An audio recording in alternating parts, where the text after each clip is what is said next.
மகளிர் சுய குழு அதுக்காக நிறைய கடன் உதவி வழங்கி இருக்கிறாங்க. மாணவிகளுக்கு எலக்ட்ரிக் ஸ்கூட்டர் வாங்குறதுக்கு மானியம் கொடுத்திருக்காங்க. மருத்துவ கல்வி செவிலியர்கள் அதுக்கு நிறைய பணி வழங்கியிருக்கிறாங்க. ஆதிராவிடர்களுக்கு அந்த மக்களுக்கு அதிக நிதி ஒதுக்கீடு செய்யப்பட்டிருக்கிறது. ஆதிராவிட மக்கள் வெளிநாட்டில் படிப்பதற்கு நிதி வழங்கப்படுகின்றது. இப்படி பல திட்டங்களை கொண்டு வந்து நிறைவேற்றப்பட்டிருக்காங்க. இன்றைக்கு தேசிய ஜனநாயக கூட்டணி ஏற்கனவே எங்க ஆட்சியிலே இருந்திருக்கிறது.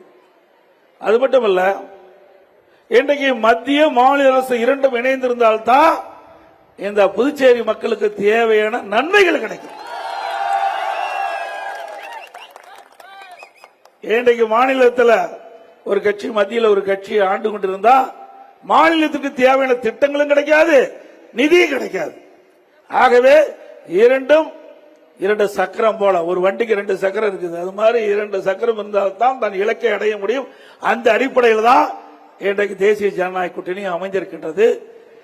அது மட்டுமல்ல, பாரதிய ஜனதா கட்சி சார்பாகவும் நிறைய தேர்தல் அறிக்கையை அவர்கள் வெளியிட்டிருக்கிறாங்க. இந்த பகுதியில் மீன்பிடி தொழில் அதிகமா இருக்குது, விவசாயம் அதிகமா இருக்கின்றது, தொழிற்சாலை இருக்கின்றார்கள், நல்ல கல்விக்கூடங்கள் இருக்குது. ஆகவே இந்த புதுச்சேரி மக்களுக்கு தேவையான நன்மைகள் ஏற்கனவே ஆண்ட தேசிய ஜனநாயக கூட்டணி கட்சி வழங்கி இருக்கின்ற மக்களுக்கு. அது மட்டும் இல்லாம இன்னைக்கு மீனவ மக்களுக்கு மீன்பிடி தடை காலத்தில் தமிழ்நாட்டில் எப்படி இன்னைக்கு அந்த நிதியை உயர்த்தி கொடுத்திருக்காங்களோ அதே போல் இங்க இருக்கின்ற புதுச்சேரியில் இருக்கின்ற மீனவ மக்களுக்கும் அந்த மீன்பிடி தடை காலத்தில் நிதியை உயர்த்தி வழங்குவதற்குண்டான நடவடிக்கை எடுப்பாங்க. அறிவிச்ச அன்பழகன் வந்து பல முறை சட்டமன்ற உறுப்பினர் வந்து சட்டமன்றத்தில் சிறப்பாக குரல் கொடுத்தவர்.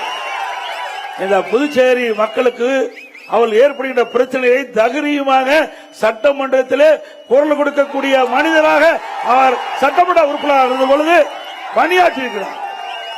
துணிச்சலானவர், மக்களுக்காக குரல் கொடுக்கக்கூடியவர், எளிமையானவர்.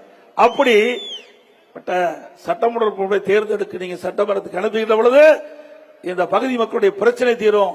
இந்த புதுச்சேரி மக்களுக்கு தேவையான திட்டங்கள் பெறுவதற்கு எங்களுடைய சட்டமன்ற உறுப்பினர்கள் உங்களுக்கு உதவி தர இருப்பாங்க, துணையா இருப்பாங்க. அதே போல இந்த மீனவர்கள் பல்வேறு பிரச்சனைகளை சந்திச்சுட்டு இருக்கிறாங்க. இன்றைக்கு தமிழ்நாட்டில் இருக்கிற மீனவர்களுக்கு என்னென்ன நன்மைகள் கிடைக்குதோ அதே போல புதுச்சேரி இருக்கின்ற மீனவர்களுக்கும் அந்த வசதி வாய்ப்புகள் நன்மைகள் கிடைக்க எங்களுடைய சட்டமன்ற உறுப்பினர்கள் பாடுபடுவார்கள். இன்னொன்று சுற்றுலா. இன்னைக்கு புதுச்சேரி என்றாவே சுற்றுலாவுக்கு பிரசித்தி பெற்ற நகரம் இந்த புதுச்சேரி நகரம், புதுச்சேரி மாநிலம். இங்க பல மாநிலத்தை சேர்ந்தவர்கள் சுற்றுலா வருவதற்கு வசதியான புதுச்சேரி யூனியன் பிரதேசம், அந்த புதுச்சேரி யூனியன் பிரதேசத்துக்கு பல மாநிலத்தை சேர்ந்தவர்கள் இதை தேர்ந்தெடுத்து வர்றாங்க. அது ஒரு பெருமைக்குரியது. அதுவும் சுற்றுலா தலம் நிறைந்த இந்த பகுதியில் வருமானம் இந்த அரசாங்கத்துக்கு அதிகமாக கிடைக்குது. அதோட இந்த சுற்றுலா தலம் மேம்பாடு அடைவதற்கு மத்திய அரசுடைய நிதியை எங்களுடைய நாடாளுமன்றத்தில் பெற்று தருவார் என்ற நிலையில் அந்த நிதியை இந்த இடத்துல தர. இன்னைக்கு சுற்றுலா எந்த அளவுக்கு மேம்படுகிறதோ அந்த அளவுக்கு இந்த மாநிலத்தினுடைய நிதி ஆதாரம் பெருகும்.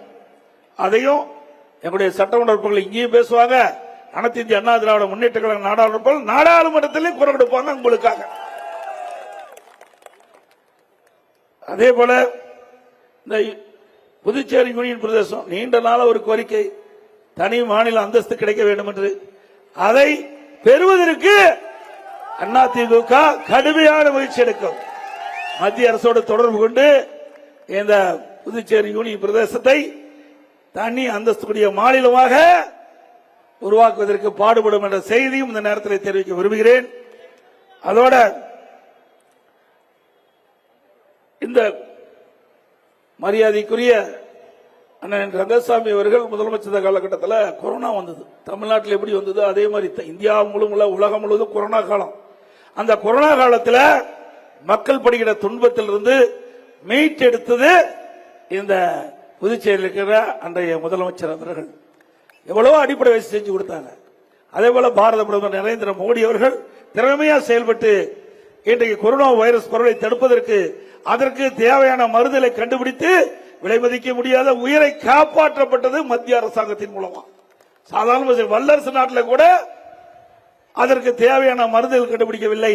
கொரோனா வைரஸ் பரவலை தடுப்பதற்கு தேவையான மருந்துகளை கண்டுபிடித்து இந்தியா மட்டுமல்ல வெளிநாட்டுக்கு அனுப்பி வச்சு வெளிநாட்டுக்கின்ற மக்களையும் காப்பாற்றிய பெருமை பாரத பிரதமர் நரேந்திர மோடி அவர்களுக்கு உண்டு. அந்த காலத்தில் இந்த மாநிலம் மிக சிறப்பாக செயல்பட்டது, மக்களிடத்தில் மிகப்பெரிய வரவேற்பு பெற்றது. இந்த புதுச்சேரி யூனியன் பிரதேசம் கடற்கரை ஒட்டியது, அடிக்கடி புயலால் பாதிக்கப்படும். அதுபோல இந்த மாநிலம் முழுவதுமே ஒரு காரைக்கால் எடுத்துக்கிட்டீங்கன்னா அங்க அடிக்கடி புயலால் பாதிக்கப்படும். இப்படி புயலால் பாதிக்கப்படுகிற பொழுது விரைந்து வேகமா துரிதமா செயல்பட்டு அந்த புயலால் பாதிக்கப்பட்ட மக்களுக்கு தேவையான நிவாரண உதவிகள் அடிப்படை தேவைகளை நிறைவேற்றது கடந்த கால அரசாங்கம் என்பதை நேரத்தில் தெரிவிக்க விரும்புகிறேன்.